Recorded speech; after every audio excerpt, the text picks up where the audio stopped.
எவ்வளோ சுகர் இருக்கு, எவ்வளோ வந்துட்டு கேலரிஸ் இதாகுது, அதெல்லாம் குடிக்கிறவன் பிரச்சனை. அவருக்கு அது பிடிச்சிருக்கு, அந்த பிராண்டனுடைய அவருக்கு கொடுக்கக்கூடிய சலுகைகள் அவருக்கு பிடிச்சிருக்கு, அதை அவர் என்டோஸ் பண்றாரு. இதெல்லாம் தாண்டி அவர் ஒரு படத்தை என்ன சொல்றாரு, பிடிச்சா பாரு இல்லைன்னா போயிடு, வாழ விடு, இப்படிப்பட்ட சில சென்டிமெண்ட்ஸ் எல்லாம் நார்மலா ஒரு லோகோ மாதிரி வச்சுட்டு இருக்காரு. இதையும் குடிச்சா குடி, குடிக்கலன்னா தூக்கி போட்டு போன்றதா அவருடைய ஒரு நாம்சா இருக்கும். இதை விட்டுட்டு இதை போய் நீங்க வந்துட்டு இப்படி பண்றீங்களே அப்படி பண்றீங்க.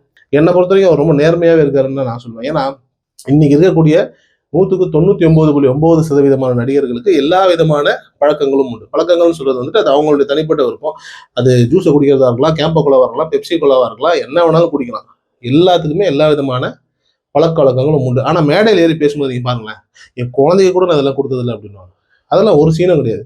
எல்லாரும் எங்கேயாவது போனாங்கன்னா எசகு பசங்க எல்லாத்தையும் சாப்பிட்றது உண்டு, எல்லாத்தையும் குடிக்கிறது உண்டு. இது எல்லா வீட்டிலையும் நடக்கக்கூடிய அன்றாட நிகழ்வு தான். உங்க வீட்டில் நடக்கலையா, என் வீட்டில் நடக்கலையா அப்படின்னும் போது, ஆனால் மேடையில் மட்டும் வந்துட்டு ஒரு நடிகர் என்ன சொல்லுவாரு, எல்லாம் குடிக்க கூடாது, நான் குடிக்கிறதே இல்லை, என் குழந்தைக்கு குடிக்கிறதே இல்லை அப்படின்னு சொல்ற நடிகர் நல்லவன்.